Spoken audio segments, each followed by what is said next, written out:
which is not possible again, to have a word without a vowel. I mean, that goes against the phonological principles, the sound system, the sound feature of Kurdish language. So what we do sometimes here, we have a problem. This is only one problem among others, by the way, among two main other ones. The second problem is, let me check whether I have time or not to go to some detail. The second problem is, sometimes you write a word in Kurdish and you come across some ambiguity, especially when you are aware of the morphophonemics. That means the structure of the words as long as the sound is concerned. Take this example. In Arabic, there's only one U when written as an alphabetic letter. This is the long one. Because I have my fellow Arab colleagues, please, if I just have something, correct me, okay? And you have what's called Zana. This is the shorter U, very short actually. This is long. In Kurdish, for both, in the Arabic alphabet, because we don't have this part, this diacritic marker, what we do, we write W. And we don't know whether it is W, the long one, or the short one. This is a further problem. Sometimes you start a word, for example, a word like wishk, which is something like, it has two problems. One, it's consonant, consonant, consonant. If you follow this one, it might be, you say it's a semi-vowel, it might function as a vowel or a consonant, depending on the phonological environment. We don't get into the details of that one. But you come across a problem here again, starting with W.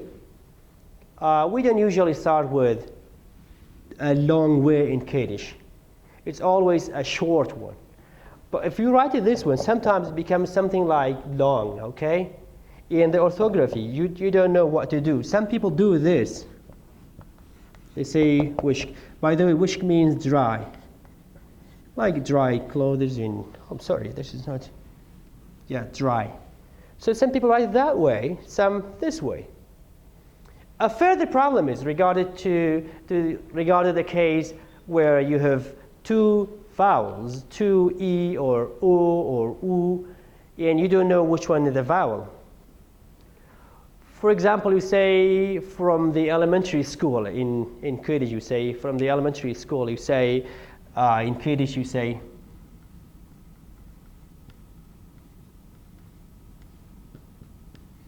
La Saratayo. That is La Sa Ra Ta, maybe a bit, yeah. Yeah. Yes, this La Saratayo. Okay, taking into consideration this is a triphthong actually. So we have a problem here again. Two semivowels, or one vowel and a consonant, and you get confused. Some people write it in one, some in two. And when you have not this part, we don't have this part, some people write it this way, some even this way. Taking into consideration again that Arabic is a language that can be written, the letters can be written separately in some cases and together in other cases. So these, among other problems, are the ones that usually faces when writing, okay? Little children more often found making those mistakes without knowing about their value, their significance. But when you grow up and you find out some ways to solve it, you will be able to solve it this way or that way. It depends sometimes on you. So in general, three major difficulties encounter following the Arabic alphabet by Kurds for the representation of Kurdish language.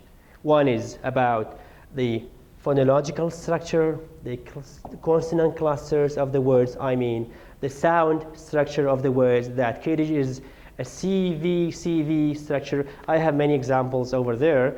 One is about whether it is at the beginning here, it's a vowel or a consonant. Sometimes you get confused, you don't know, or even sometimes in the middle. And the other one is the double vowel or consonants in the middle, among other ones. Because I'm running short of time, I'd be going to the the end, and maybe we can come across some examples like where we have, that was one example. You have this one, as you say, you see it's 3 letters, 4 letters, again 1, 2, 3, 4, 5, even 6 letters. You see 6 letters without any vowel. That's almost impossible. So what we can do is just change something here. This is explanation of the Kurdish phonological structure of words. CV, it's either consonant, vowel, consonant, vowel, consonant, vowel, consonant, consonant, vowel, consonant, like the word picture means scattered or interrupted. Then CVC, it's given all here. For example, for the 2-letter, we have P, food. Then, as you see here, Hatinawa, CV, then Leo, which is close to label, means lip, and Mendal, child, it's CVC, then move to Khatun, means lady or madam, CVC, then Harem, CVC again, then Panja, according this, the C in the Kurdish alphabet, this one is a J sound, by the way, in most, by most writers, although there is no unified single alphabet all over the land of the Kurds. But we can say that one is a good one. I guess I have two minutes. Again, explanation of the words I was talking about. So, pachar, you see, palang, you see. What we do here for the solution, I forgot to refer to that one, which is very, very important. That's a crucial point. We have come, say, to the point that we can bring something here, insert it here, a letter that doesn't have a semantic value, nor does it have, say, a phonological or, explicit phonological or morphological value, but it does have an orthographic value. It solves that problem. If you write pir, take this simple example, okay? Instead of writing it this way, in the Latin alphabet, you can write it this way. This is not E. It's not E. It's not pronounced. It's barely pronounced, shorter than the English schwa. So you can say it's pird, okay? Some people put a schwa here. Or the word palang, the one that was written this way, just like this. So you have consonant, vowel, consonant, vowel, consonant, consonant, okay? Then that wouldn't be a big problem. So you can solve it this way if we follow the Latin alphabet, if we use it. And there are many examples, by the way, but because I don't have time, I shouldn't be wasting all the time on the examples. These are just explanations of the 3 points I was referring to, the double vowel or consonants at the beginning, then summary and conclusion. Kurdish is an Indo-Iranian language from the larger family of Indo-European. Kurdish has at least 3 major dialects. So you can say northern, where Kurmanji is spoken, central, where Sorani is spoken, and southern, where also Sorani and other sub-dialects are spoken. Since Kurdistan is divided on 4 countries, actually, Kurdish language doesn't have a unified writing system.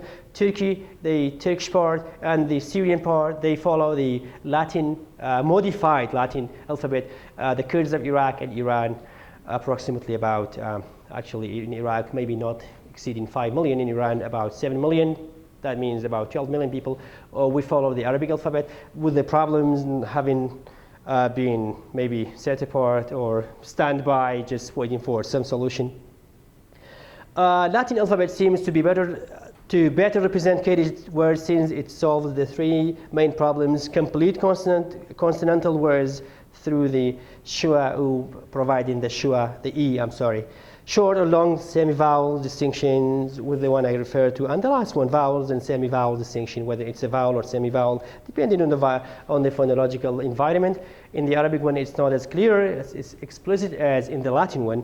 These are among a list of the selected readings. Actually, David Kussel is a good one. I actually love that author, and maybe people writing about Kurdish, this Professor Friend, and about language in general, Victoria Fromkin, Gunter also about